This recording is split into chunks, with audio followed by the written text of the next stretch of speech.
नमस्ते बच्चों, my self Jaiswal sir. हम पढ़ रहे हैं class 12th chemistry chapter solutions. Last class में हमने हेनरीज लॉ देखा था that states the partial pressure of gas in vapour phase is proportional to mole fraction of gas in solution. That is the partial pressure in vapour phase if increased. अगर मान लीजिए कि हम किसी गैस का अबव सॉल्यूशन वेपर फेज में partial pressure increase कर देते हैं, then in that case the solubility of that solution in liquid also increases. So यहाँ पर ये दिया गया है कि इस गैस का पार्शियल प्रेशर अगर P है और ये सॉल्यूशन है, तो इस सॉल्यूशन में इस गैस की कुछ सॉल्युबिलिटी है, so that will increases. So Henry law states that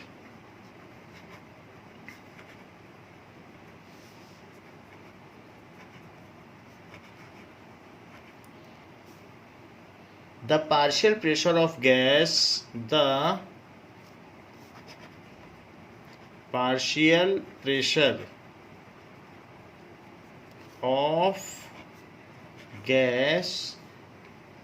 in vapor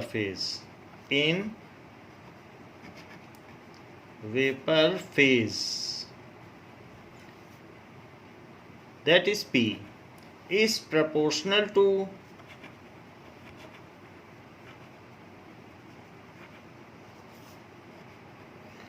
mole fraction of gas in the solution.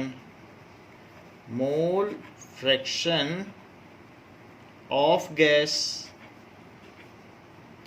that is X, in solution.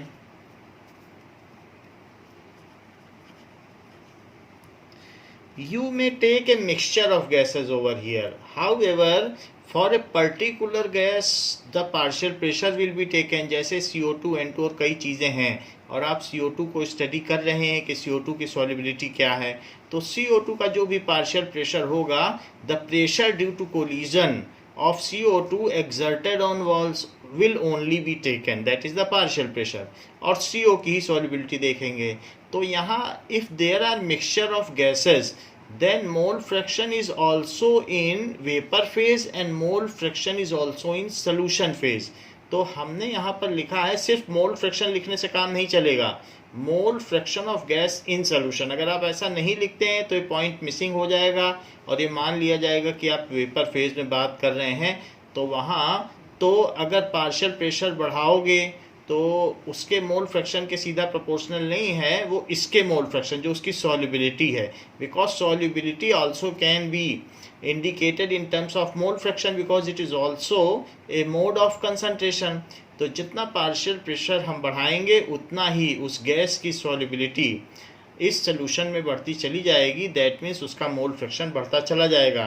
That is stated in terms of mathematical form like partial pressure is proportional to X, and as it is stated by Henry, so it is associated with Henry's law constant where Kh is Henry's law constant। ये बात आपको पिछले class में बताई जा चुकी है, where Kh is Henry's law constant।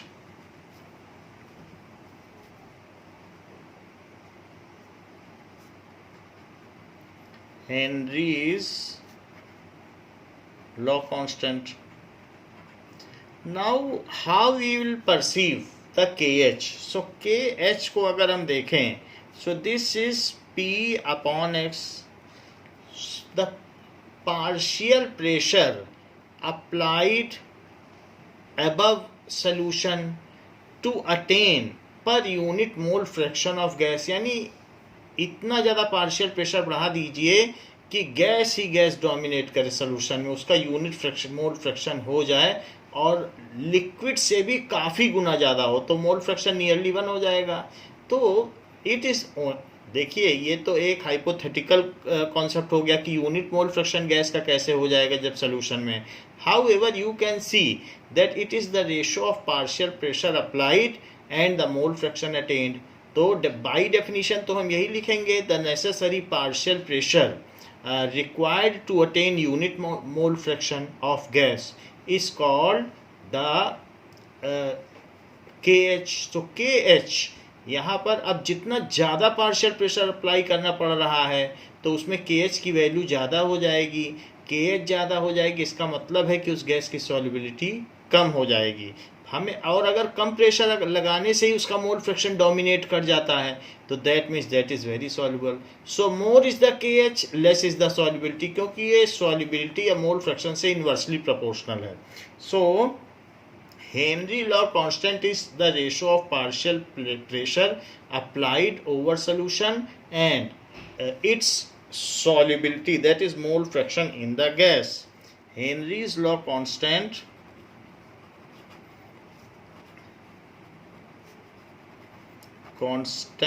is ratio of partial pressure applied over solution, and so it is ratio of partial pressure applied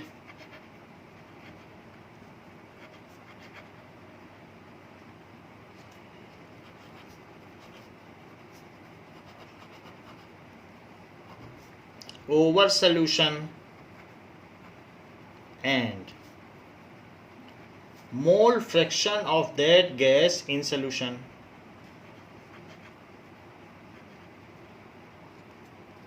Of that gas in solution, as KH is inversely proportional to mole fraction. So इसका मतलब है कि solubility, क्योंकि concentration का एक terms x भी होता है मोल fraction, so more is KH, less is solubility. या सीधी सी बात कहिए, x अगर बहुत कम है, बहुत प्रेशर लगा दिया, x की वैल्यू कम है तो KH हायर होगा. सॉल्युबिलिटी अगर कम है तो जैसे ऑक्सीजन की सॉल्युबिलिटी बहुत कम है, दैट इज 0.00016 लीटर और पर लीटर ऑफ वाटर, 1 लीटर में सिर्फ इतनी ही ऑक्सीजन होती है, and that is sufficient to sustain the aquatic life. तो इतना ही है. This is very delicate fabric that is which maintains the aquatic life. तो KH is inversely proportional to x, as KH is inversely proportional to x. So lesser is x means lesser is solubility, means higher is KH. Lesser is the x, more is KH. Yani if KH is higher then the solubility is less. Means if KH is higher than solubility of that gas in solvent, वैसे तो liquid he in general लिया जाता है, फिर भी इन solvent is lesser. KH high है तो इसका मतलब है कि X लेस है, तभी तो KH हाई है. तो इस चीज़ को आपके बुक में एक टेबल के माध्यम से दिखाया गया है. That is given in this table. You can see that helium अलग अलग टेम्परेचर पर भी है. अगर हाई टेम्परेचर है then there is a tendency of a gas to become less soluble. So अगर कूल है तो कूल के केस में KH देखो हीलियम का दिखाया गया है, आप नाइट्रोजन में देख लें. अगर कूल रखेंगे तो आप लेस प्रेशर पर भी वही मोल फ्रैक्शन का रेशो अटेन कर सकते हैं. सो एंड अगर हाई रखेंगे तो पर यूनिट मोल फ्रैक्शन के लिए आपको इतना किलो बार लगाना पड़ेगा. एक बार में ही 10⁵ पास्कल है और इतना वो भी kilo bar. You can imagine that is 88,000 ATM pressure. आप इमेजिन कर सकते हैं 1 atm प्रेशर ही कितना ज़्यादा होता है। अगर हम स्पेस में चले जाएं तो हमारी बॉडी ब्लास्ट कर जाए, इतना ज़्यादा एटीएम प्रेशर है हमारे अंदर। बाहर से बैलेंस है, दोनों 1 atm है, इसीलिए यहाँ कुछ नहीं होता, बट स्पेस में ब्लास्ट कर जाएगी। और अगर 88,000, क्योंकि 1 bar is approximately equals to 1 atm, so यानी 0.997 atm होता है, तो हम ये कह सकते हैं 88 kilo bar is so higher pressure to attain unit mole fraction. So आप देख सकते हैं जब टेम्परेचर हाई किया गया तो KH हाई हो गया और सॉल्युबिलिटी लेस हो गई। तो इससे ये भी पता चलता है कि टेम्परेचर रेस करने पर सॉल्युबिलिटी लेस हो जाती है या KH हायर हो जाता है। अच्छा, इन सभी के केस में KH सबसे ज़्यादा हाई जिसका है उसकी सॉल्युबिलिटी सबसे कम होगी, तो इसलिए helium is least soluble. You can compare among various values. आप यहाँ पर वेरियस वैल्यूज़ और भी देख सकते हैं, लेकिन 144 तो किसी की भी नहीं है। So it is in order, decreasing order ये बात दी गई है। तो हीलियम इज लीस्ट सॉल्युबल। और उसके बाद आप देख सकते हैं H2 है, because these are non polar. तो नॉन पोलर चीज़ें, वाटर तो पोलर है तो सॉल्युबल नहीं होगा। फिर नाइट्रोजन की सॉल्युबिलिटी है, that is oxygen. Oxygen is little bit higher soluble.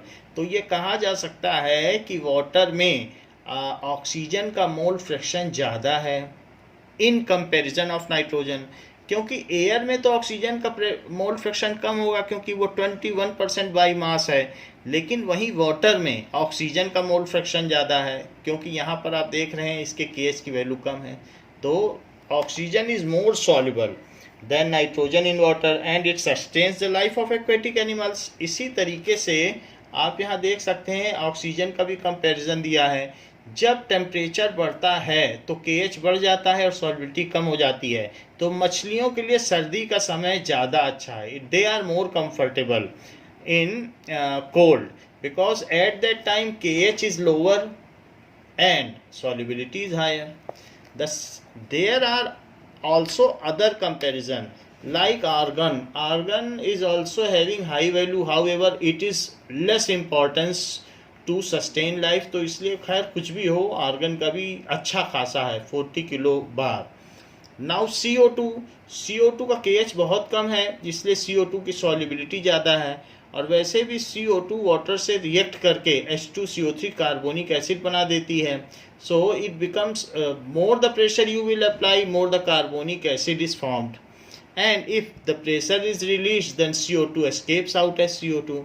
तो ये भी चीज़ है, जितने भी कार्बोनेट ये सॉफ्ट ड्रिंक्स बनाए जाते हैं या कार्बोनेटेड ड्रिंक्स बनाए जाते हैं, तो वो पेप्सी है या स्प्राइट है या जो भी अदर हैं, तो उनमें 6 atm प्रेशर लगाकर किया जाता है, तो उससे CO2 सॉल्युबल हो जाती है। सो यहाँ पर आप देखिए फॉर्मल्डिहाइड, दैट इज HCHO। तो फॉर्मल्डिहाइड, फॉर्मलिन सोल्यूशन भी इसका बनता है जिसमें बायो स्पेसिमेन रखे जाते हैं। तो फॉर्मल्डिहाइड का भी यहाँ दिखाया गया है, it is 10 to the power -5। तो इट इज़ सॉल्युबल, अदरवाइज ये वेपर के फॉर्म में है, बहुत जल्दी वेपराइज हो जाती है। फिर भी जो फॉर्मल्डिहाइड है it requires very less KH value, means its solubility is quite high because it is -8. Now methane is having also lesser value, so it is soluble in water। जो भी प्लांट्स बरीड हो जाते हैं during dam बनाने में, तो वो water मीथेनोजेनिक हो जाता है, वो ज़मीन के अंदर ही अनडिकम्पोज्ड रह जाते हैं और मीथेन गैस निकालते हैं। तो इसी को CNG भी कहते हैं। बहुत सारे जो डायनासोर्स और ये सब अनडिकम्पोज्ड रह गए हैं, now after drilling out we take out CNG from under rocks, जो भी अंडर रॉक्स हैं, तो इसीलिए मीथेन निकाली जाती है और वाटर में ये ठीक ठाक सॉल्युबल है। इसी तरीके से विनाइल क्लोराइड, तो दैट इज CH2CHCl। तो विनाइल क्लोराइड की भी सॉल्युबिलिटी दी गई है, जो भी है। So these are the comparison. Now example number 2.4 दिया गया है।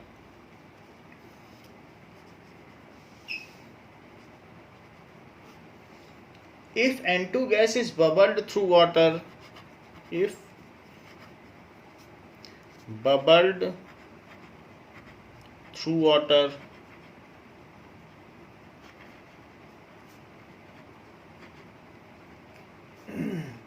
how many millimoles of the gas would dissolve?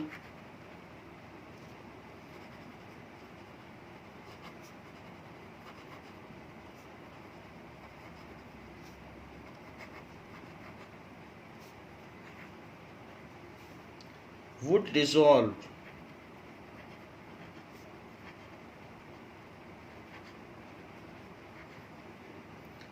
in 1 liter of water?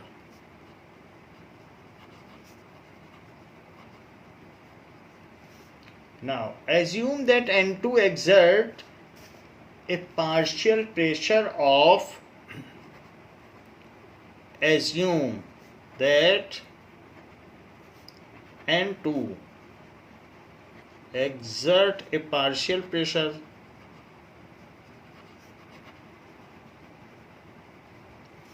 of 0.987 bar. Given that Henry's law constant for N2,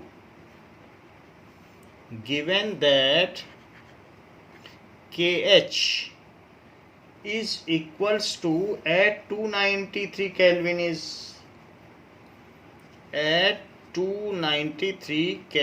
is 76.48 kilo bar. So kilo bar में दिया हुआ है, तो KH की value ऐसे भी किलो बार ही होगी क्योंकि प्रेशर है तो प्रेशर बार में होता है, तो उन्होंने किलो बार में दिया है because these are weakly soluble feebly soluble gases. तो अब ये आपको हेनरी लॉ से निकालना है. How many millimoles will be dissolve. तो हम ये बात जानते हैं कि P is equals to KHX. तो कितने मिलीमोल्स 1 लीटर ऑफ वाटर में डिसॉल्व होगी. लेट, ये हेनरीज लॉ है. Let X millimoles of gas would be dissolved in 1 liter of solution. Let X millimoles.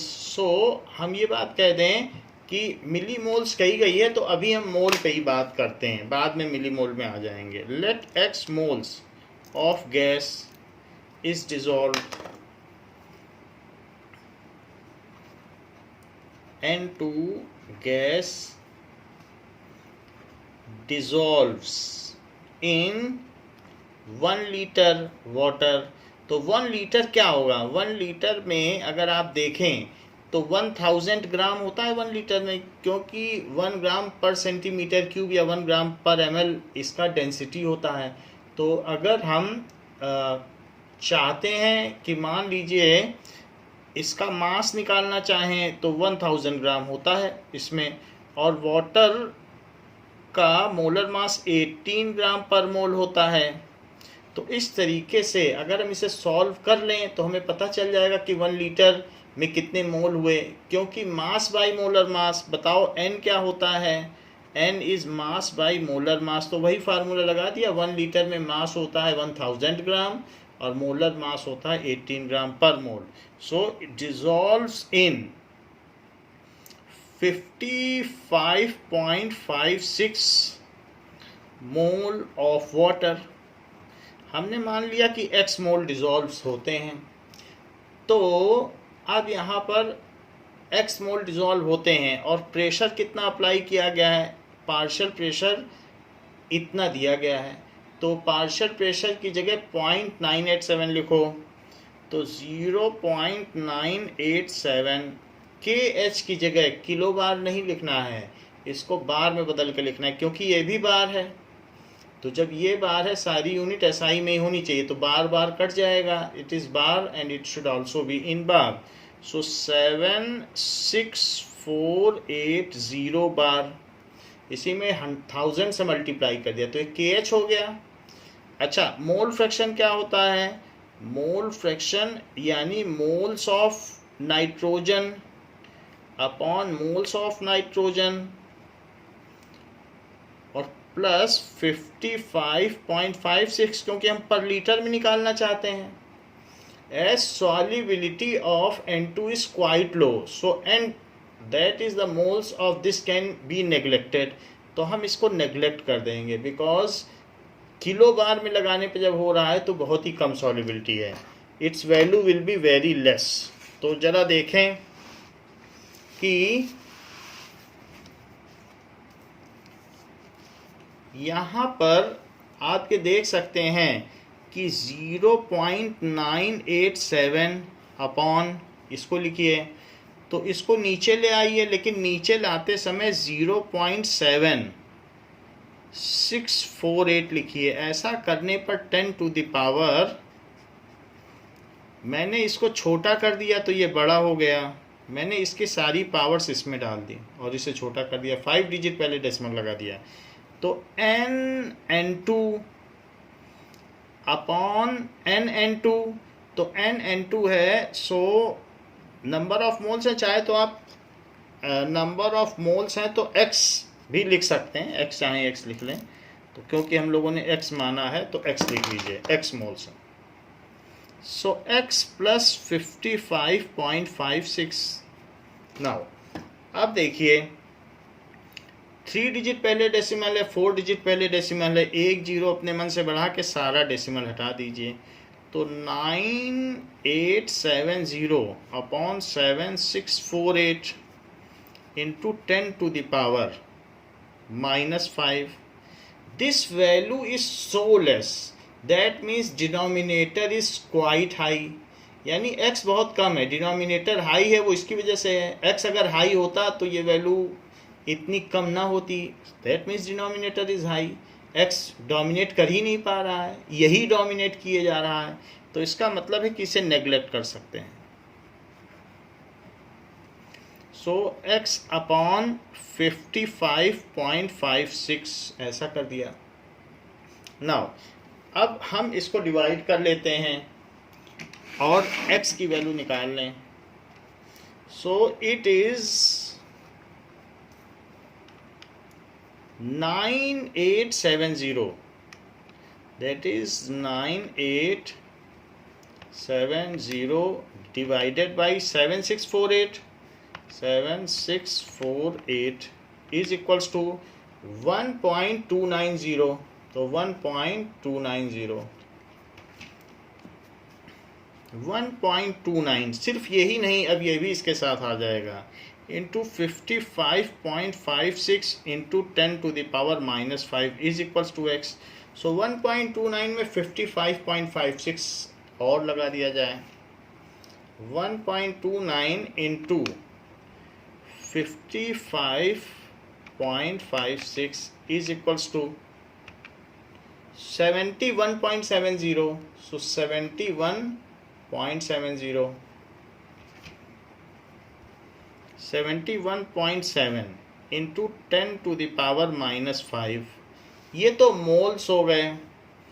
तो x अगर मोल को मिली मोल में बदलना है तो 1000 से मल्टीप्लाई कर दो. एक मोल में 1000 मिली मोल. सो अगर मैं 1000 से मल्टीप्लाई करूँगा तो ये 71.7 इंटू, तो यहाँ पहले आप मोल लिख दें because during interconversion of unit must be reflected at both the places. और into 10 to the power -2 1000 से मल्टीप्लाई कर दिया तो अब ये मिली मोल बन गया. और ये -2 है तो -2 होने की वजह से डेसिमल पहले ले लो, तो इसलिए इट इज़ 0.717 मिली मोल. सो ये x हो गया कि इतने मिली मोल उसकी सॉल्युबिलिटी है. मोल में भी नहीं है, मिली मोल में. वो 55 है, 55.5 है 1 लीटर वाटर, तो उसमें इसका 1 मोल भी नहीं है. 1 मोल का 1000वां मोल है, मिली मोल है. तो आप समझ सकते हैं कितनी कम सॉल्युबिलिटी है. नाउ ये तो बात हो गई क्वेश्चन की, जिसका आंसर हो गया 0.717. बुक में 0.716 आ रहा है, कहीं अप्रोक्सीमेशन लिया गया है, यहाँ लिया गया है, दिस इज 55.5। हमने एक डिजिट ज़्यादा लिया है तो इसलिए हमारा थोड़ा बड़ा आया है। Okay, now there are some in-text question regarding Henry's law. So in-text questions,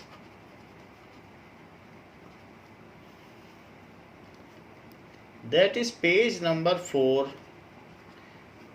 So question number 2.6, H2S a toxic gas, rotten egg smell होती है, acidic gas है।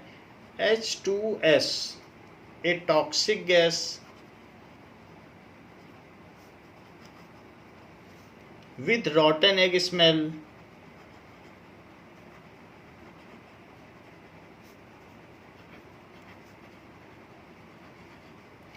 is used for qualitative analysis. Used, दूसरे और क्या क्या cations और anion present हैं, क्या रेडिकल्स प्रेजेंट है किसी सैंपल साल्ट में, उसका पता करने के लिए H2S गैस का इस्तेमाल किया जाता है। Used for qualitative analysis.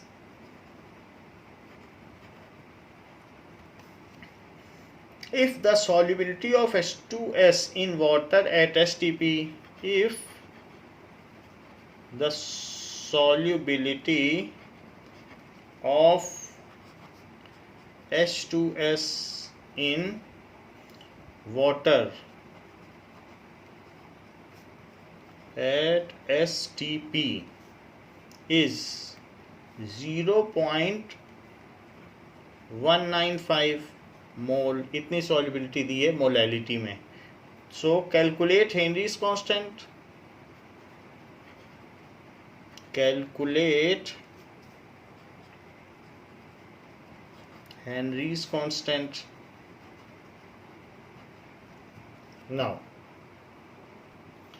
देखिए इसमें STP दिया हुआ है तो हम ये मान सकते हैं जो H2S गैस है उसका पार्शियल प्रेशर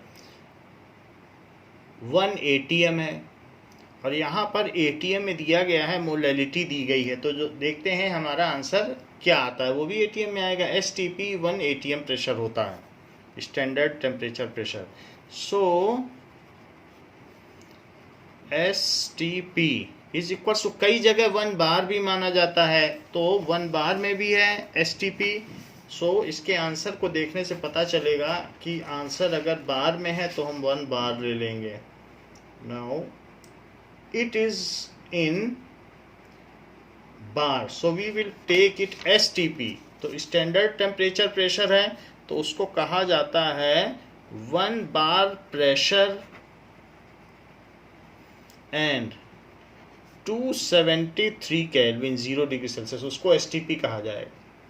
अब हेनरी लॉ क्या कहता है, यानी जो partial pressure of H2S gas है उसे आप 1 बार ले लीजिए एंड यहाँ पर x की वैल्यू दी है 0.195, दैट इज मोलैलिटी दी गई है। सो मोलैलिटी है, मोलैलिटी से हमें मोल फ्रैक्शन निकालना पड़ेगा। सो इससे हम मोलैलिटी से मोल फ्रैक्शन निकाल लें, ये मोलैलिटी दी गई।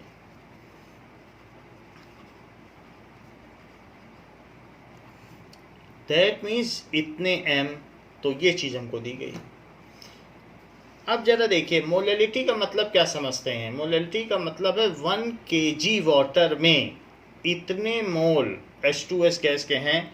This implies 1 kg water. अच्छा 1 kg वाटर कितना होता है, 55.56 या 5 बार भी लगा सकते हो। इतने मोल वाटर कंटेन्स 0.195, क्योंकि number of moles per KG, यही तो मोलैलिटी होती है, तो पर केजी में इतने mole. So it is contains this much mole of H2S। तो मोलैलिटी का फार्मूला होता है it is equals to number of moles of solute upon mass of solvent in KG, mass of solvent in KG, इस तरीके से होता है। तो दैट इज, हमने सॉल्यूट का मास है पर केजी में इतने मोल्स हैं, तो ये लिख दिया है, यानी इतने में इतने हैं। अब इसी बात पर हम मोल फ्रैक्शन निकाल लें और हेनरीज लॉ में रख दें। So we know that P is equals to KHX।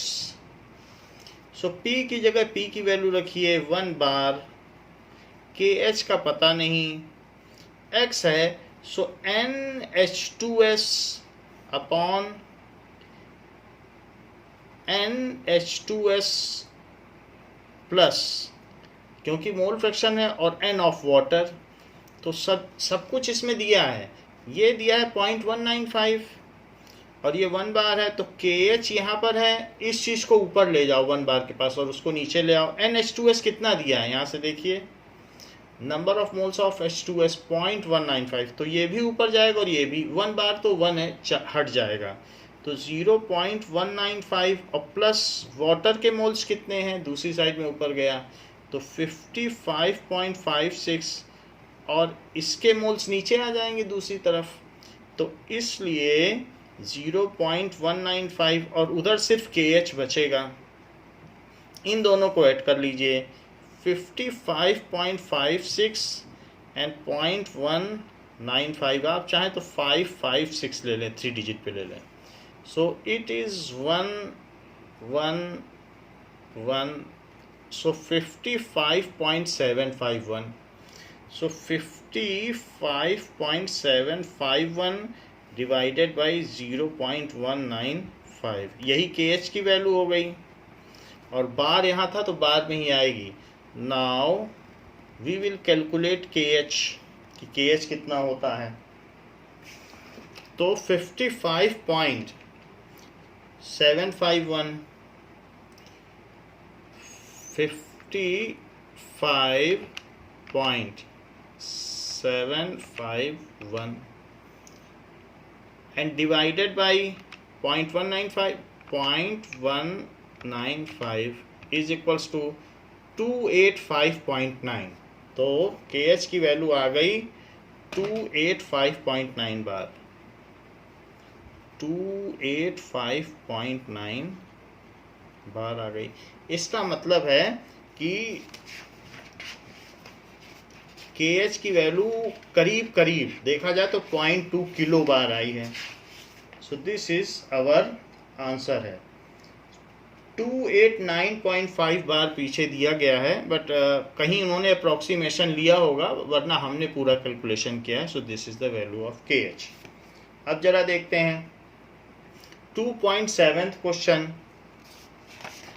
So in text question 2.7, Henry's law constant for CO2 in water. Henry's law constant for CO2 in water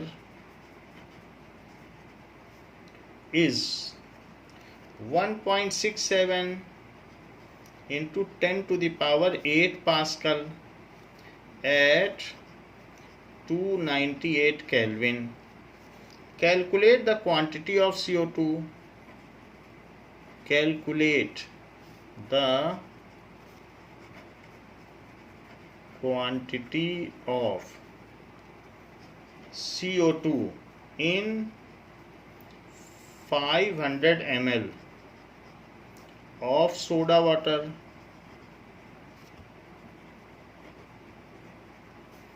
when packed under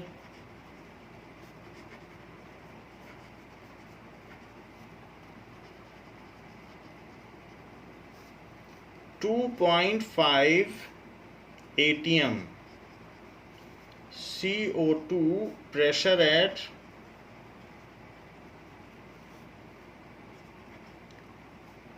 298 kelvin. ये बात कही गई है कि Henry law constant तो दिया गया है, तो 500 ml में कितनी CO2 है, अगर इतने प्रेशर पर, बिल्कुल सिंपल फार्मूला लगाना है और आंसर आ जाएगा। तो ये एटीएम दिया, ये पास्कल दिया है, एटीएम को पास्कल में बदला जा सकता है, तो ये चीज़ की जा सकती है। सो नाउ 500 ml में कितनी क्वांटिटी होगी, ये हमको पता लगाना है। सो 500 ml ऑफ सोडा वाटर है, यानी 500 ml सोल्यूशन है, तो CO2 के डाल देने से उसका वॉल्यूम तो वही रहेगा। तो 500 ml में 500 ग्राम वाटर है। सो 500 ml ऑफ सोडा वाटर है। सो of soda water contains 500 ml of water, क्योंकि गैस तो उसके बीच में चली जाएगी, गैस इंटरस्टिशियल स्पेस पे चली जाएगी और उससे कुछ फर्क नहीं पड़ेगा। That is 500 gram of water. और अगर हम इसे देखें, so that is equals to 1 litre में नंबर ऑफ मोल्स कितना हो गया, तो number of moles of water is equals to mass by molar mass. So 500 by 18 ये हो गया इसका मोलर मास। सो आप इसे 2 से कट कर दें तो 250 बाई 9 ऐसा हो जाएगा। सो इतने मोल्स हो गए। So it will come as 9 से अगर आप डिवाइड करोगे तो 55.55 तो 1 लीटर में होते हैं, तो आधा लीटर में कितना हो जाएगा, उसका आधा ही होगा। So it will come as 9 3 या 27, तो 2 समथिंग आएगा 55.56 बाई 2, जस्ट हाफ आ जाएगा। तो ये वही चीज़ आ जाएगी। तो हमें मालूम है 1 लीटर में इतना होता है, अगर 1000 बाई आप यहाँ पर 36 करते तो ये चीज़ आती, 2 से मल्टीप्लाई करके, तो हमने वो चीज़ निकाल ली कि क्या है। नाउ NH2O इससे डिवाइड करेंगे तो ये आ जाएगा, तो हम इसको ऐसे ही रख रहे हैं, और नहीं तो आप सॉल्व कर लें। दिस इज 2 जा 4, 2 7 जा 14 एंड 2 7 जा 14, फिर 2 8 जा 16, तो ये चीज़ आ गई। इतना वाटर में मोल हो गया, जस्ट आधा हो गया, आधे लीटर में हाफ हो गया। अब जबकि हमको इसके मोल्स पता चल चुके हैं, let n moles are present of CO2, let n mole of CO2 is present in stipulated quantity, या फिर 500 ml solution में इतना है, तो P is equals to KH into X। So P कितना दिया है, 2.5 ATM है। सो 2.5 तो ATM है, तो आप चाहें तो उसको पास्कल में बदल लें, तो 1.013 इंटू 10⁵ पास्कल, मैंने इसे पास्कल में बदल लिया है।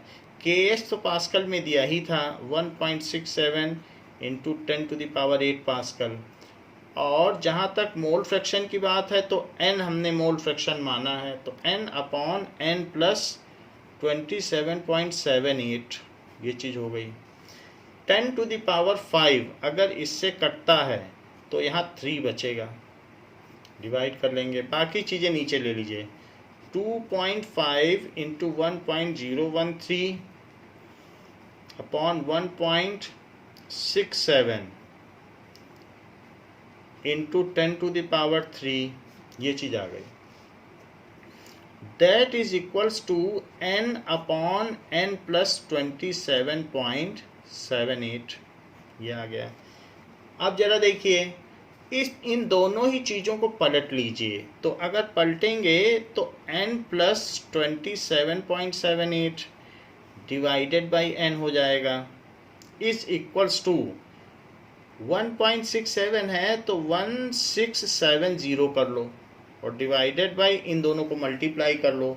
सो 2.5 इंटू 1.013, सो और नीचे लिख दीजिए पलट के 2.5 into 1.013 is equals to 2.53।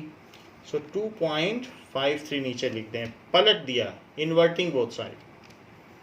That is 2.53 ऐसा करने से यहाँ 1 आ गया क्योंकि 1/n 1 हुआ और प्लस 27.78/n आ गया और यहाँ पर क्या आ गया, इसको डिवाइड कर लें। डिवाइड ना करना चाहें तो 1 माइनस कर लें, अभी ना डिवाइड करें तो इसलिए 1670 माइनस करोगे और एलसीएम लोगे तो क्या हो जाएगा -2.53 और डिवाइडेड बाय 2.53 क्योंकि माइनस जब करोगे ये अगले स्टेप में, इस स्टेप में नहीं करोगे, this is in the next step. तो यानी 1 है वो 1 मैं इधर ले आया हूँ, बाकी चीज़ बच गई है। सो आई हैव स्किप्ड 1 स्टेप, तो 1 को मैंने इधर करके माइनस कर लिया, बाकी चीज़ वहाँ बच गई। अब जरा चेक करो तो ये कितना हो जाएगा, 2.53 माइनस करोगे तो 1667.47 upon 2.53 is equals to n/27.78 ये हो गया। तो इसको हमने सब्ट्रैक्ट कर लिया, सब्ट्रैक्ट करने के बाद लिख लिया। अब हमें n की वैल्यू चाहिए, दैट इज 2.53। नेक्स्ट स्टेप में बदलेंगे, अभी नहीं। So it comes as that is 27.78/n, बिल्कुल वही लिख दिया है, जो चीज़ आ गई वही लिख दिया। अब इसमें आपको n चाहिए तो n कैसे पता करोगे, n है तो n आप उधर ले जाइए और ये इधर ले आइए, इसको इधर ले आइए, तो 27.78 इंटू 2.53 और डिवाइडेड बाई 1667.47 ये चीज़ आप कर लें तो इससे n आ जाएगा। Now so what will be the number of moles, जरा इसे पता करें। शफलिंग की है, इसके ऊपर ले गए वो नीचे आ गया, ये इधर चला गया। सो 27.78 27.78 into 2.53 divided by 1667.47 is equals to, तो 0.042, this comes as 0.042, 0.042 मोल, इतने मोल आ गए। 500 ml में इतने ही मोल आए, लेकिन हमें तो मास चाहिए। तो मास क्या होता है, number of moles is equals to mass by molar mass. तो मोलर मास तो 44 ग्राम पर मोल होता है CO2 का। तो मैंने n की जगह फार्मूला लगा दिया और 0.042। नाउ अगर मुझे मास चाहिए तो मुझे क्या करना चाहिए, 0.042 इंटू 44 कर देना चाहिए। तो ये चीज़ मोल है, मोल से पर मोल कट जाएगा और ग्राम बच जाएगा। तो इसी में मैं 44 का मल्टीप्लाई कर देता हूँ। Now it will be multiplied by 44 is equals to, तो 1.854। So this comes as 1.854।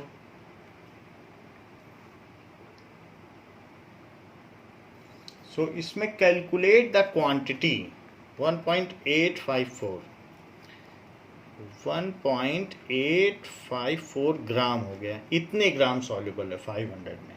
तो अब बुक में इसका आंसर चेक कर लेते हैं कि क्या आंसर दिया गया है। नाउ 2.7 का आंसर इसमें बुक में आपके नहीं दिया गया है, तो इसका यही आंसर है, दैट इज CO2 का कितना अमाउंट है। सो उसको हमने ग्राम में निकाल लिया है, this much gram. Okay, now there are certain applications of Henry's law. ये तो क्वेश्चंस हो गए जो सिंपल क्वेश्चंस हैं, हम simply P is equal to KH into x करके कैलकुलेट कर सकते हैं। But Henry law is having certain applications. So what are those applications? it is equally important. So applications of Henry's law.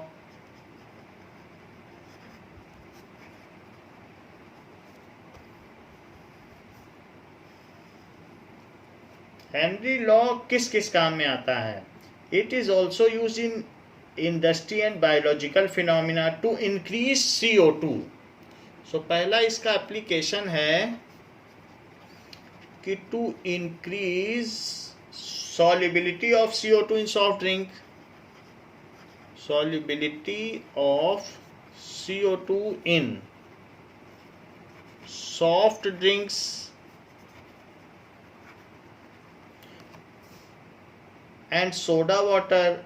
Bottle is sealed under high pressure and soda water CO2 and water होता है बस. Bottle is sealed at high pressure.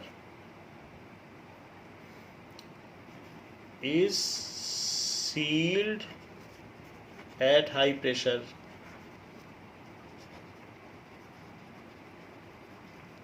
Second application इसकी क्या है? Second application है जो scuba diverse होते हैं, तो उस केस में जब हम नीचे जाते हैं तो प्रेशर बढ़ जाएगा और प्रेशर नीचे जाने पर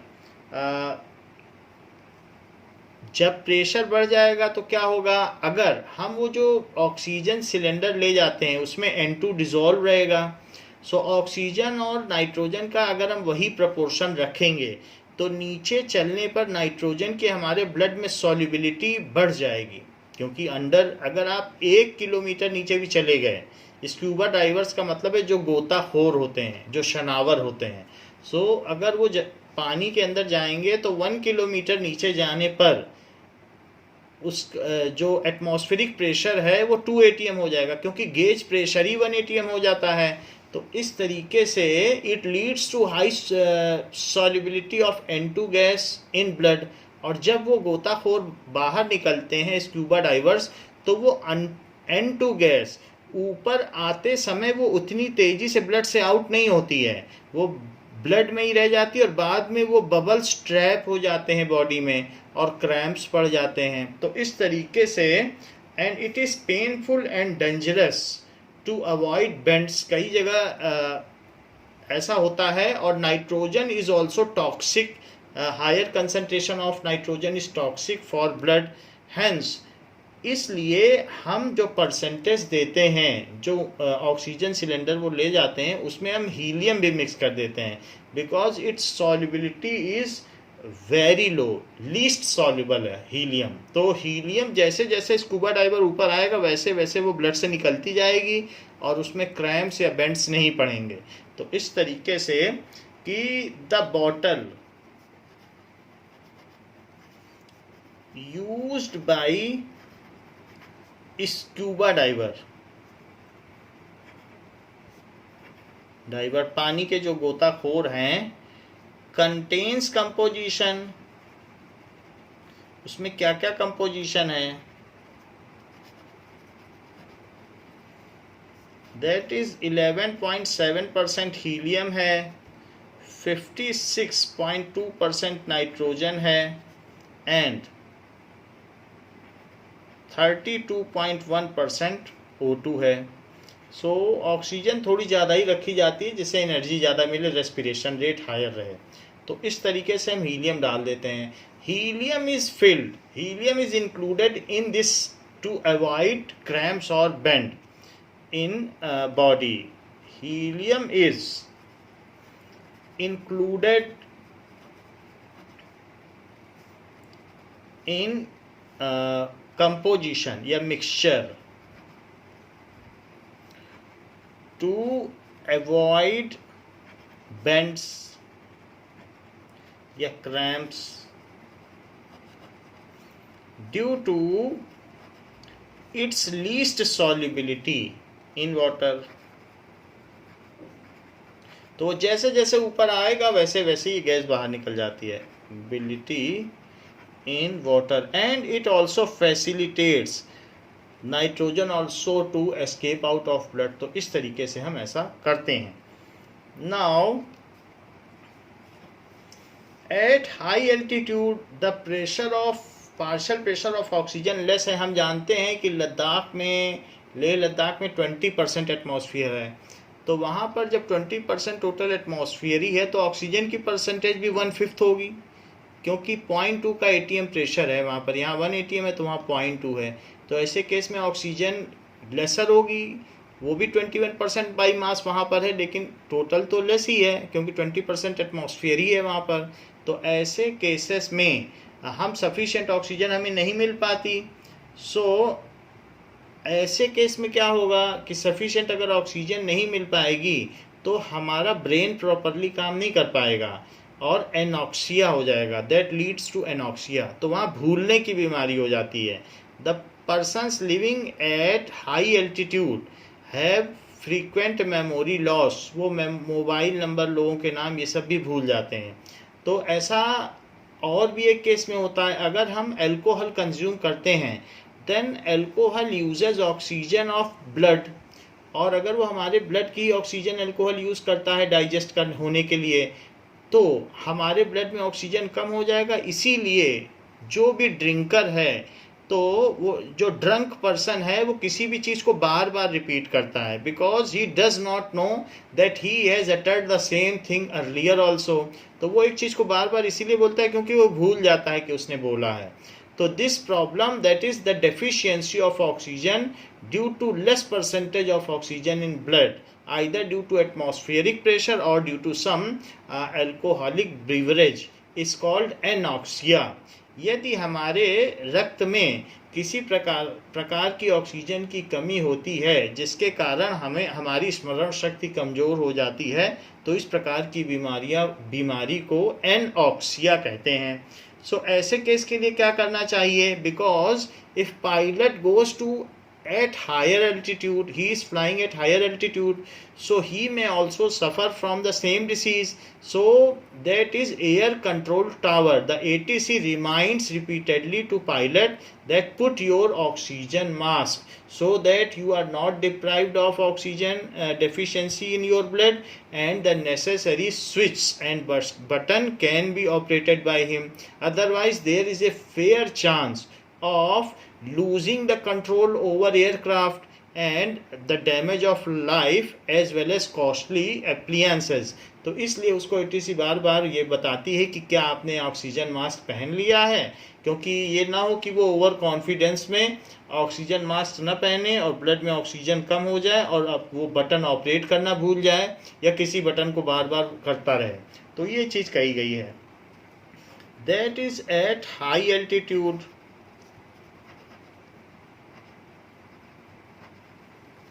the partial pressure of oxygen, the partial pressure of oxygen is less than that at ground level।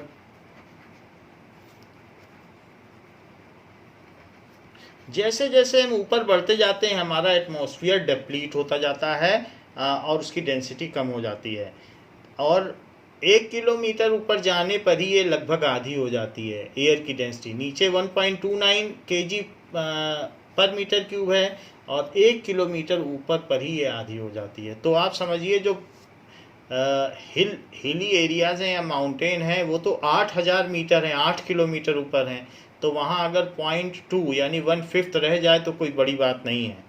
So this leads to low concentration of oxygen, this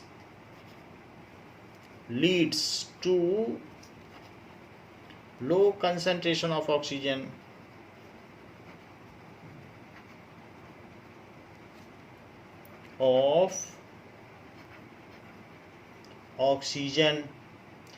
in blood.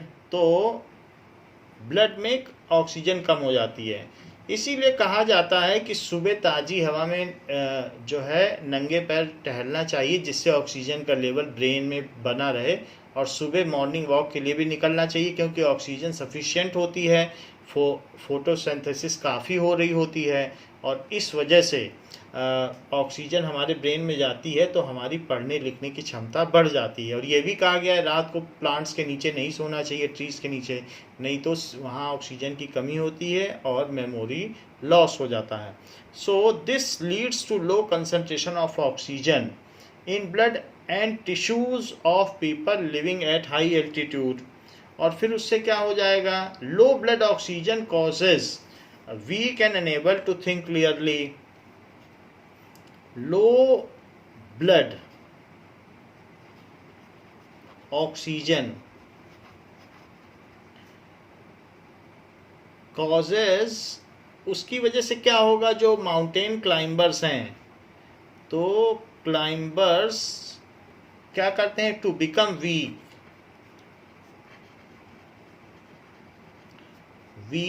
क्योंकि रेस्पिरेशन भी ठीक से नहीं होगा, ऑक्सीजन नहीं होगी तो ग्लूकोज किस तरीके से डाइजेस्ट होगा। And unable to think clearly, and unable to think clearly.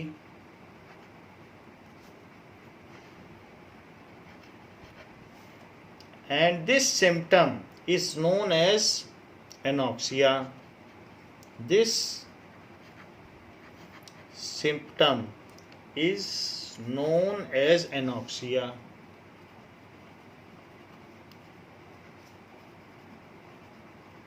So pilots flying at high altitudes are advised by ATC to put on their oxygen masks. So pilots flying at high altitude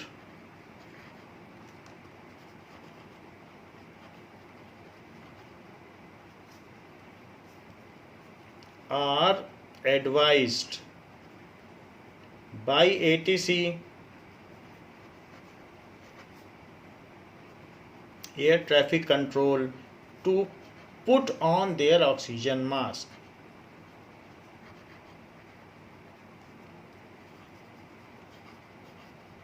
जिससे कि वो इस बीमारी से सफ़र ना करें और अपने नेसेसरी बटन्स को ऑपरेट कर सकें। तो इसलिए उनको बताया जाता है कि ऑक्सीजन मास्क को पुट कर लें। Now we will see vapour pressure of liquid solutions. Next topic है हमारा vapour pressure of liquid solution.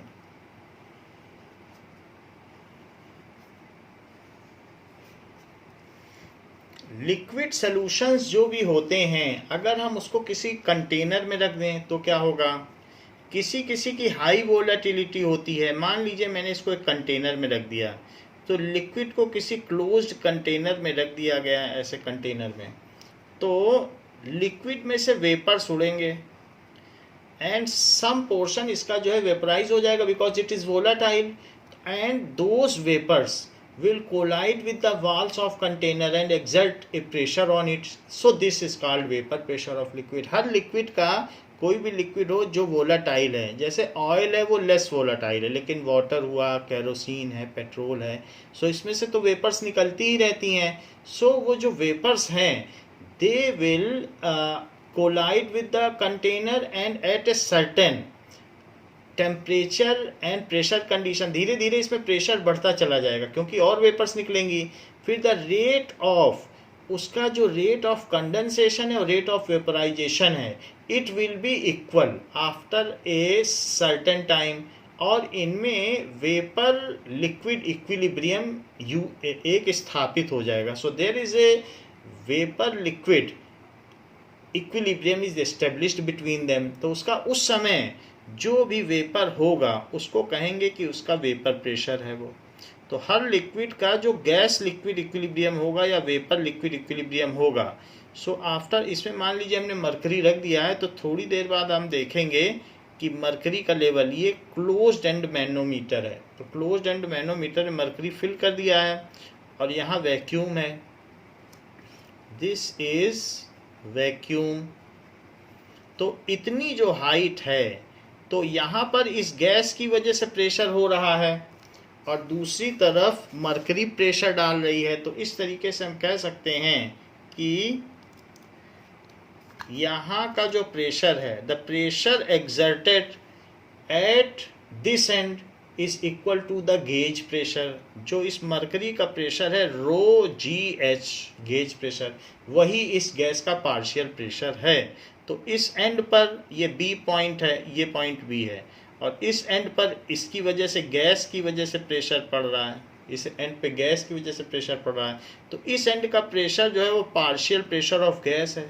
तो वो जो पार्शियल प्रेशर ऑफ गैस है वो रो जी एच होगा। ऐसा हम लोगों ने फिजिक्स की बुक में 11th में पढ़ ही लिया है कि ऐसा होता है। दिस इज ए लिक्विड, और हर लिक्विड का अपना अपना प्रेशर होता है। जो जितना ज़्यादा रो जी एच डाल ले वो उतना वोलाटाइल लिक्विड होता है। So a volatile liquid kept under close container, a volatile एक वाष्पीकृत होने वाला द्रव, a volatile liquid kept in closed container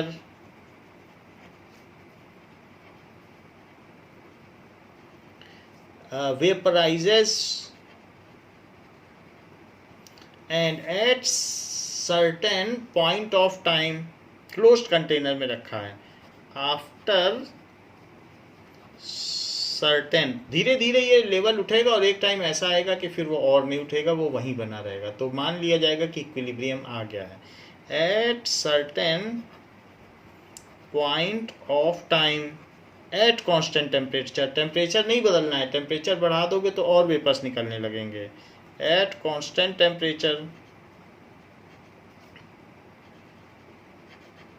temperature so vapour liquid equilibrium is established. Vapour liquid, जब लिक्विड के ऊपर कोई चीज उसी की वेपर है तो वेपर बोलेंगे, फिर गैस नहीं बोलते हैं। लिक्विड के लिए तो वेपर बोलते हैं, और जिसका लिक्विड नहीं पाया जाता है अर्थ पर उसे गैस बोलते हैं। जैसे हाइड्रोजन को गैस बोलेंगे, वाटर को वेपर बोलेंगे। सो vapour liquid equilibrium is established,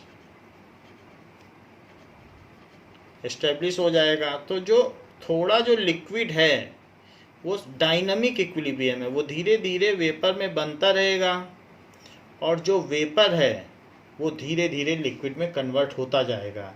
यानी rate of vaporisation will be equal to rate of condensation at this point of equilibrium. So at this stage rate of vaporization is equal to rate of condensation equal to rate of condensation। उसके वाष्पीकृत होने की दर उसके संघनन की दर के समान हो जाएगी। तो ये एक सक्रिय साम्यावस्था है। This is a condition of dynamic equilibrium. Condensation, this is a condition of dynamic equilibrium. This is a dynamic equilibrium. So ये सब कुछ वोलाटाइल लिक्विड में ही होगा। जो वोलाटाइल है वेपराइजेबल। वोलाटाइल का क्या मतलब है? Volatile liquids means the liquids which are vaporizable. Volatile means vaporizable।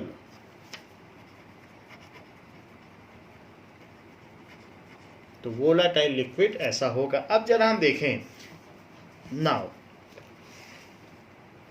सो हमने दो चीजें देख ली हैं। अभी हमने सॉलिड इन लिक्विड सोल्यूशन देख लिया है, अभी हमने गैस इन लिक्विड सोल्यूशन देख लिया है।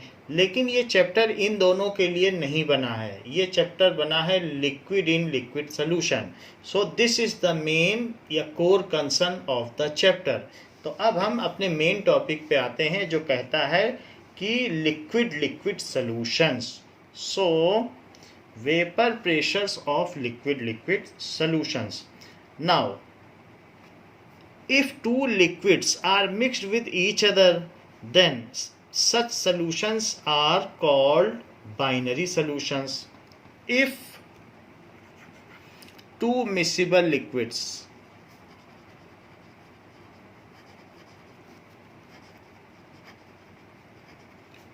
are mixed, दो को मिला लिया जाए, देन जो आपस में मिक्स हो सके उन्हें मिसिबल लिक्विड कहा जाता है. Then such solutions are called binary solution. Of course they are liquid solutions, binary solutions. This is also governed by certain laws. तो vapour pressure of liquid solutions, vapour pressure of liquid solution. किसी का vapour pressure ज़्यादा होता है, किसी का vapour pressure कम होता है, ऐसे है. तो अलग अलग गैस का अलग अलग होता है. जैसे सीएनजी है, सीएनजी अगर सिलेंडर में लिक्विड स्टेज में भर दिया जाए तो बहुत वेपर प्रेशर एक्सर्ट करती है, ब्लास्ट भी कर जाता है सिलेंडर. और वाटर का वेपर किसी कंटेनर में हो तो उतना नहीं होता है, उसको एक्वियस टेंशन कहते हैं किसी टेम्परेचर पर. तो अलग अलग का अलग है. पेट्रोल ज़्यादा वोलाटाइल है, तो अगर हम पेट्रोल कैरोसिन या पेट्रोल एसीटोन का मिक्सचर बनाएं तो वो किस लॉ से गवर्न होगा. Now, let us take the two volatile mixture and mix them. Let two volatile components,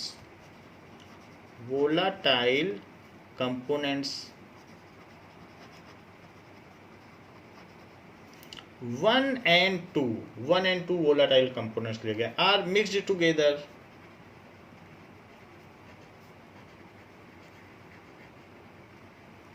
If we mix together and keep them in closed vessel and keep them in closed vessel, ऐसा कर दिया जाए तो अब उसके अंदर और कुछ ना हो पाए, कोई भी गैस ना हो, सिर्फ वही दोनों लिक्विड हो और ऊपर वैक्यूम हो, तो वो वैक्यूम को फिल कर देंगे.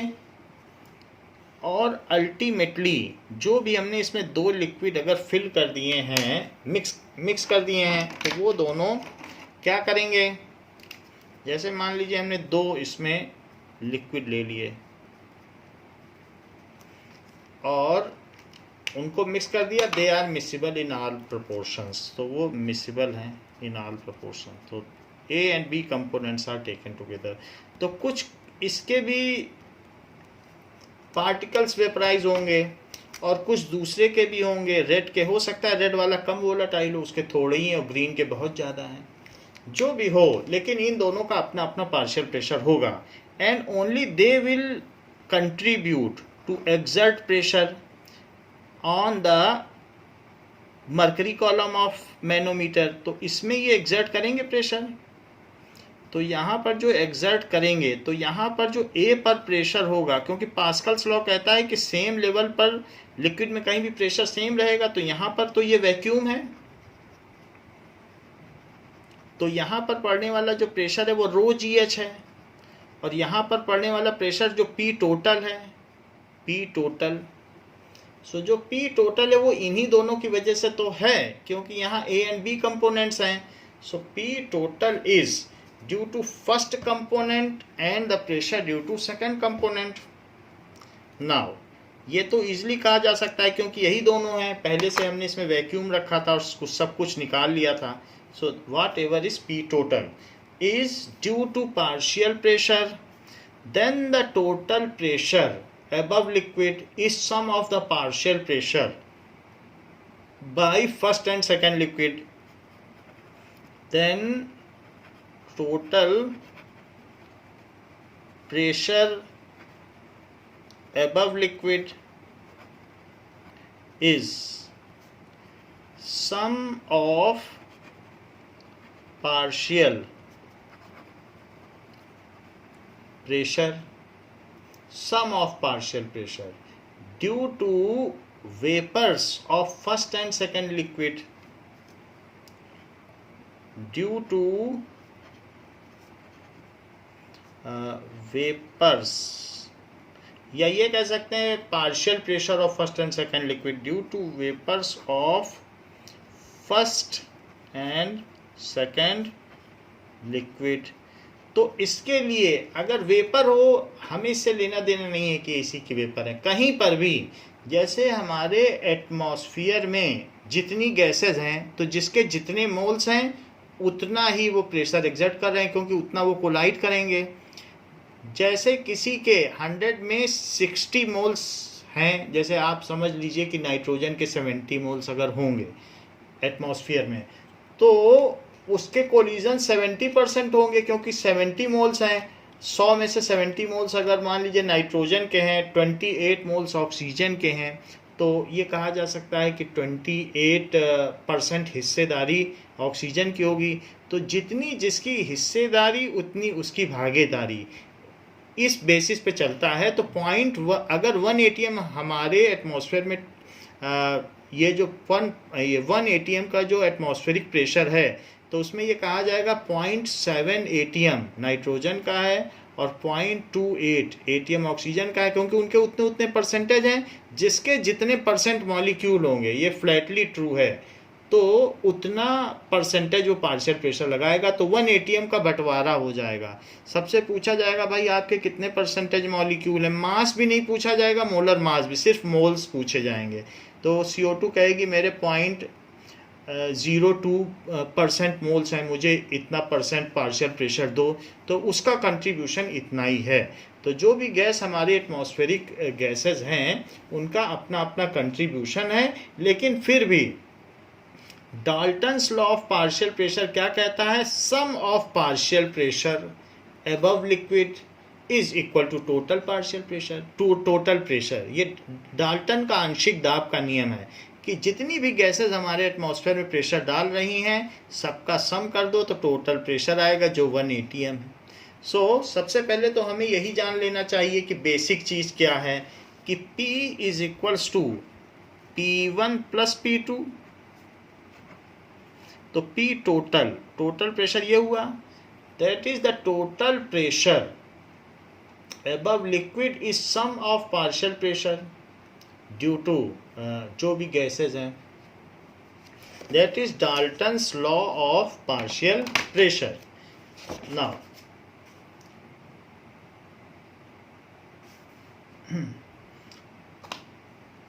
Dalton's law of partial pressure states,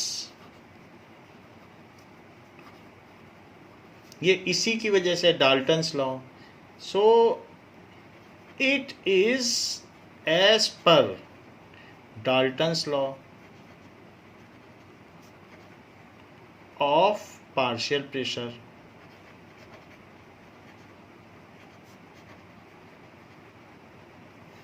Dalton's law of partial pressure क्या कहता है, Dalton's law of partial pressure, it states that sum of partial pressures of all component of gases is equals to total pressure, that sum of partial pressure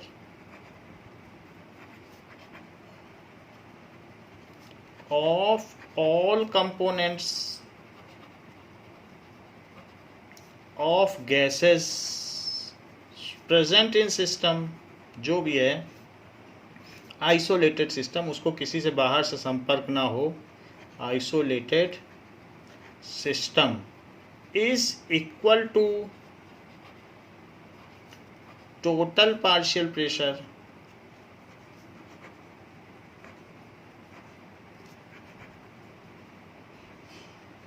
ऐसा है, ये चीज कही गई है कि यदि विभिन्न गैसों का मिश्रण किसी विलगित निकाय में उपस्थित हो, तो उन गैसों के आंशिक दाबों का योग उनके कुल दाब के बराबर होता है। यही डाल्टन का आंशिक दाब का नियम है।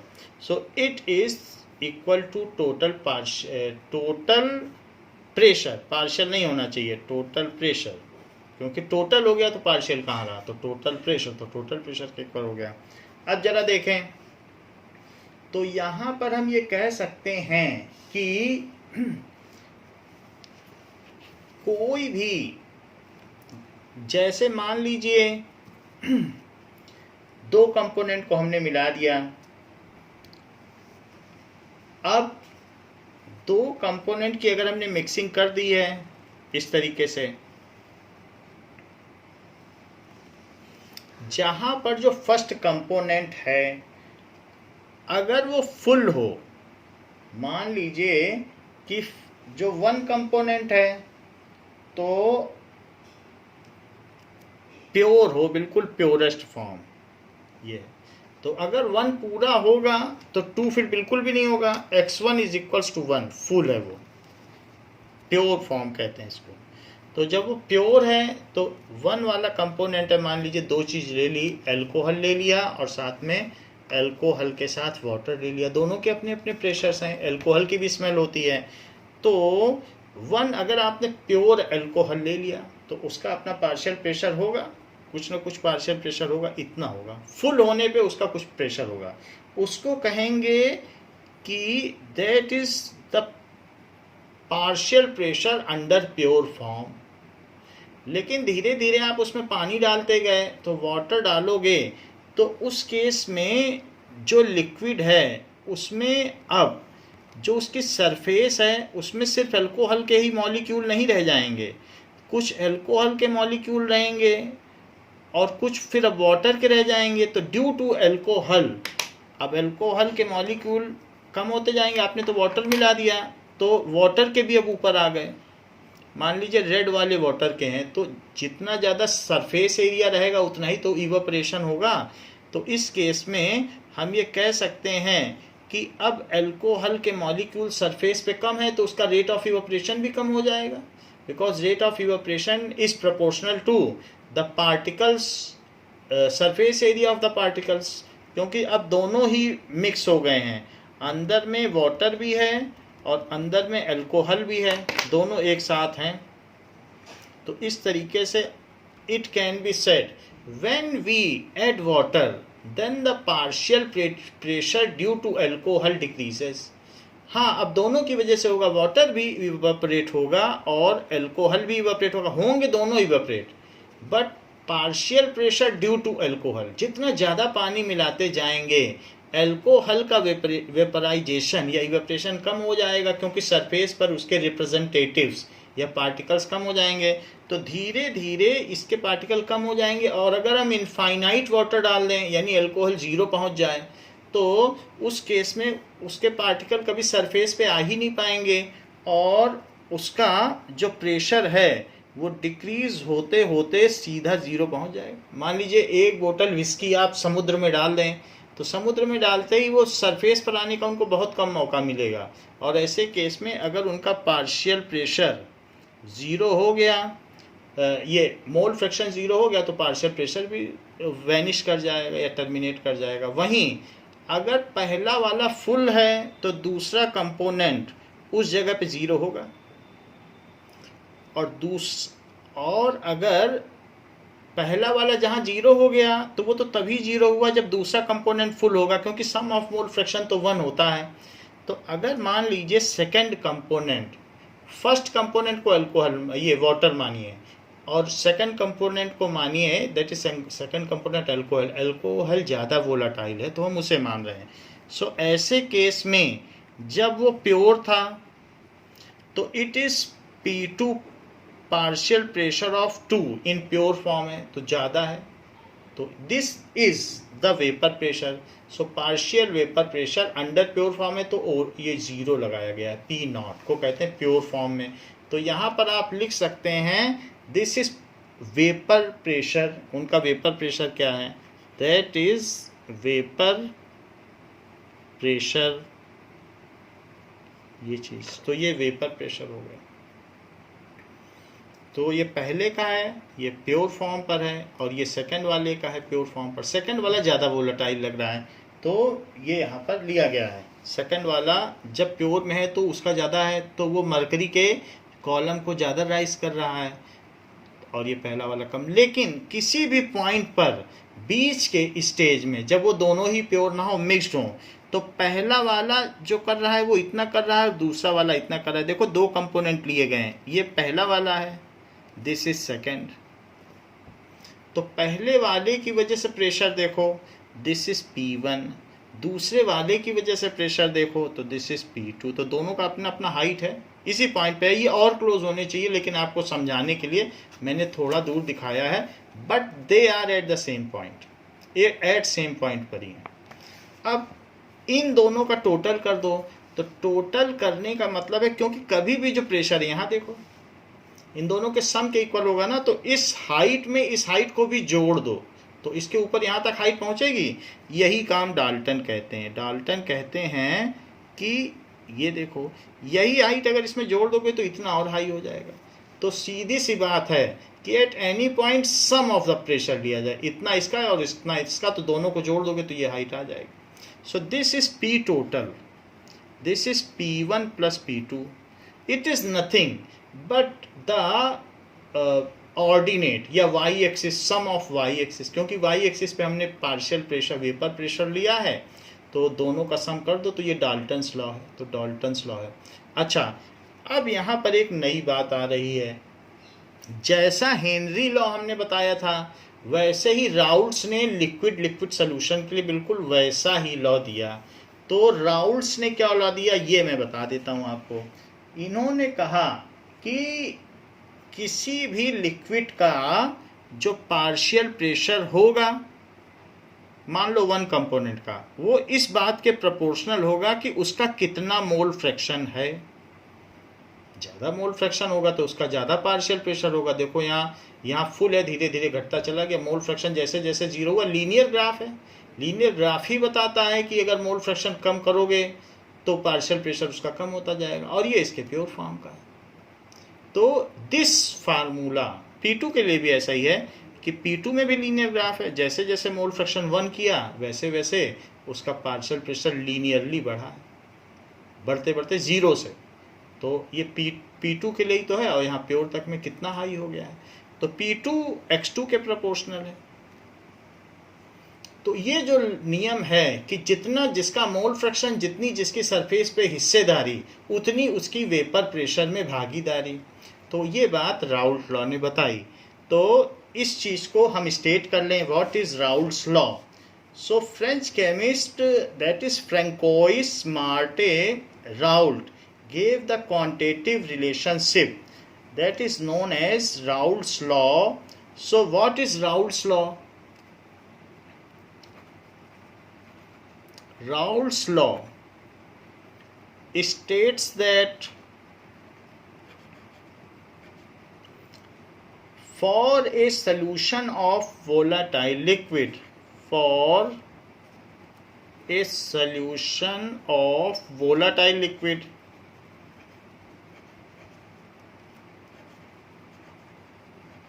किसी वोलाटाइल लिक्विड में जो वाष्पीकृत हो जाने वाले लिक्विड्स हैं, ऐसे लिक्विड्स का सॉल्यूशन लिया जाए, the partial vapour pressure of each component, the partial vapour pressure of each component is directly proportional to its mole fraction. कितना आसान है, ज़्यादा मोल फ्रैक्शन है तो ज़्यादा उल्टी बात कर रहे हैं, कह रहे हैं कि अगर मोल फ्रैक्शन ज़्यादा है तो वेपर ज़्यादा होगा, और हेनरी ने उल्टा कह दिया था कि अगर प्रेशर ज़्यादा है तो सॉल्युबिलिटी ज़्यादा है।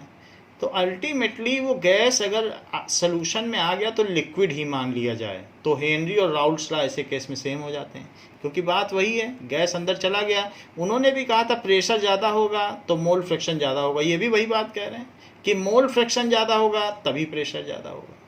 तो इवेंचुअली ये ज़्यादा होने से ये ज़्यादा हुआ, क्योंकि लिक्विड यहाँ वेपर में बदल रहा है, और वहाँ क्या हो रहा था, गैस जो है वो लिक्विड में बदल रही थी। तो है वही बात, हाउ एवर दिखने में ज़रा ये अलग अलग लग रहे हैं, बट एक ही चीज़ है। उसी लॉ को इन्होंने दो लिक्विड के सोल्यूशन के लिए लिया, क्योंकि जो वेपर बन गया वो तो गैस ही हो गया, तो गैस ही तो हो गया। सो अब ये क्या कह रहे हैं कि for solution of volatile liquid the partial pressure, so the partial pressure,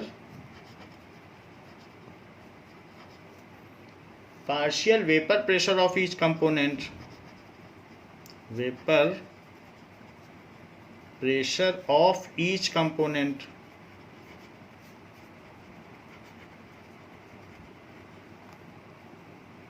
in the solution is directly proportional to its mole fraction.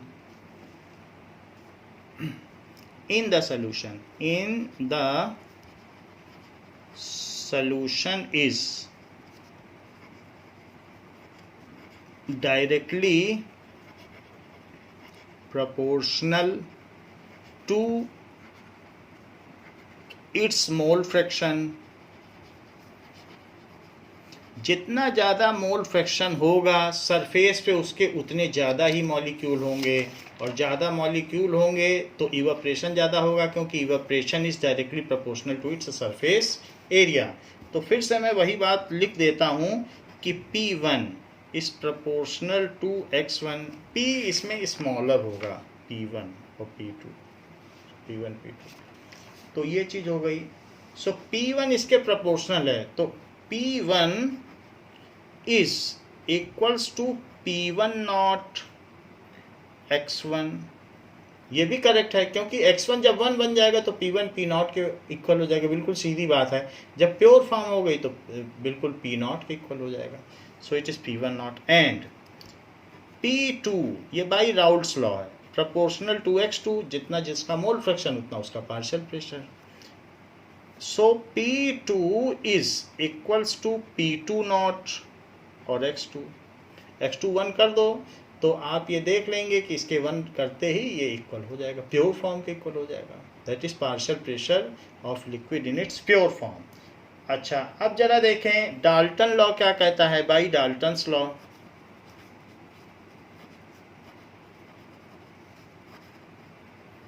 Of partial pressure,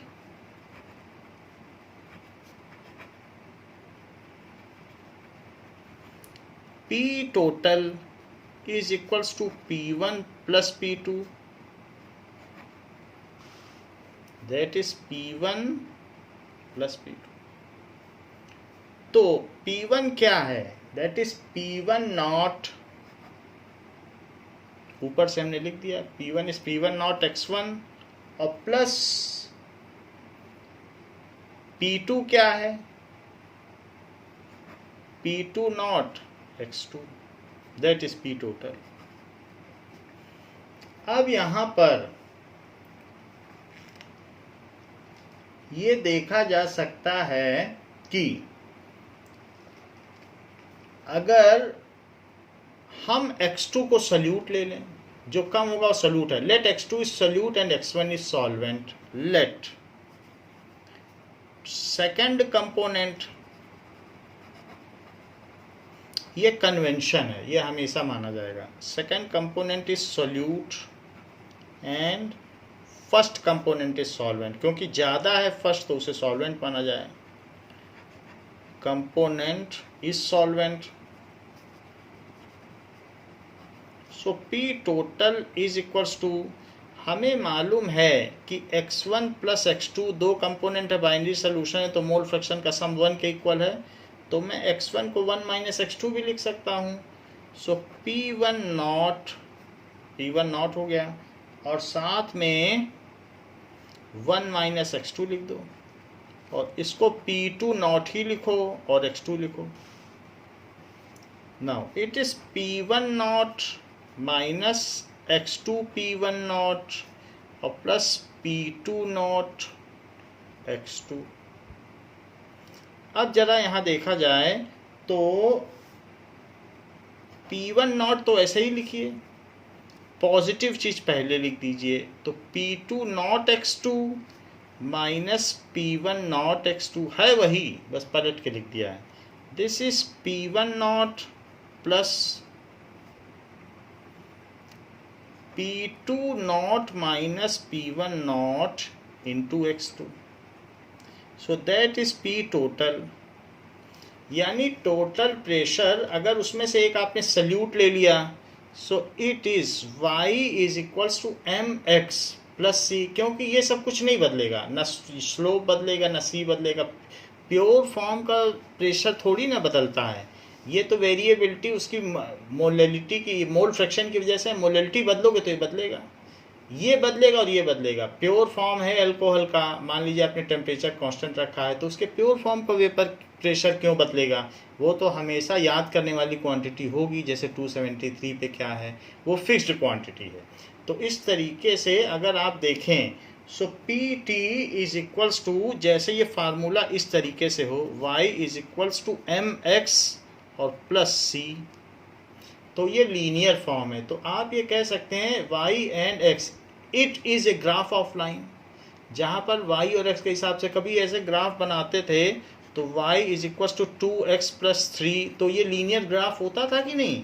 तो इसी तरीके से अगर हम ये पी टी y एक्सिस पे ले लें और ये x2 यानी मोल fraction of solute x axis पे ले लें, तो ये कहा जा सकता है कि total pressure is linearly proportional या डायरेक्टली प्रोपोर्शनल टू, किसके डायरेक्टली प्रोपोर्शनल है? मान लो आप इसी का ग्राफ बना दो, तो इसी का ग्राफ बनाओगे तो अगर x 0 रखोगे तो y कितना हो जाएगा 3, और x1 रखोगे तो x5 y 5 हो जाएगा। तो इस तरीके से ये एक ग्राफ बन गया। तो लीनियर बना कि नहीं बना?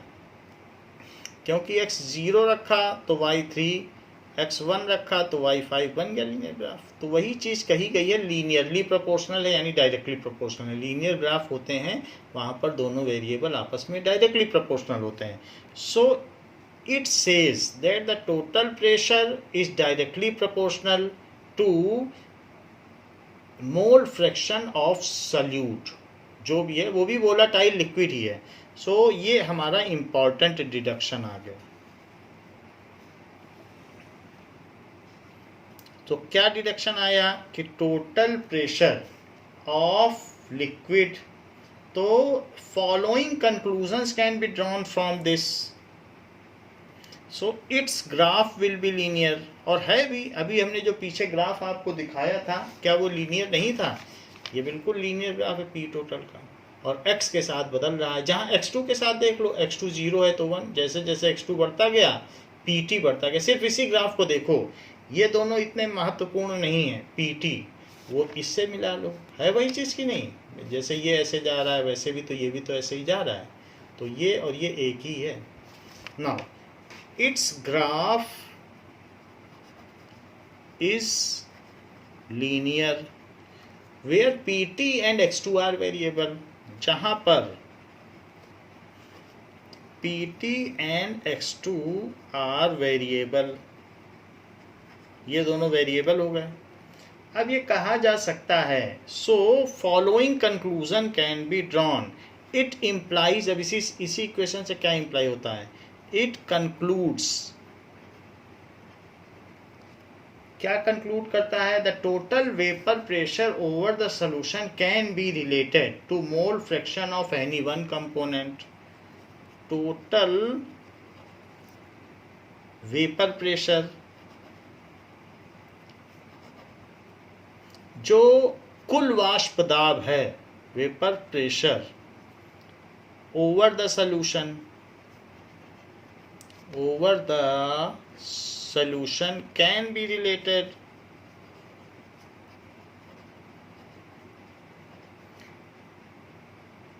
to the mole fraction of any one component, to the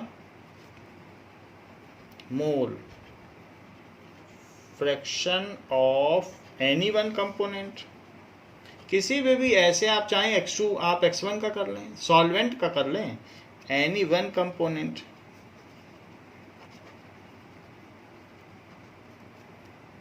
और सेकंड बात क्या कही गई है कि total vapour pressure over the solution varies linearly with the mole fraction of component 2, यानी सल्यूट के साथ इसका सीधा संबंध है। टोटल वेपर प्रेशर, वो बात हमने आपको दिखा भी दी, क्योंकि प्योर फॉर्म के तो वेपर प्रेशर फिक्स्ड होंगे। टोटल ये दोनों लाइनें इंपॉर्टेंट है, ये आगे हमारे टॉपिक को लीड करेंगे और ये इक्वेशन भी लीड करेगी. So total vapour pressure over the solution, vapour pressure over the solution varies linearly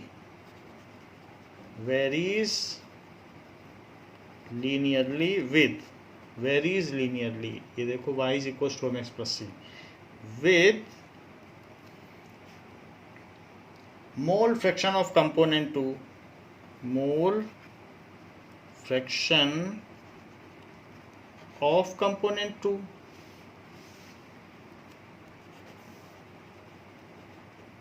component 2, ये बड़ी बात कही गई है कि कंपोनेंट 2 के मोल फ्रैक्शन के ये इक्वल होगा.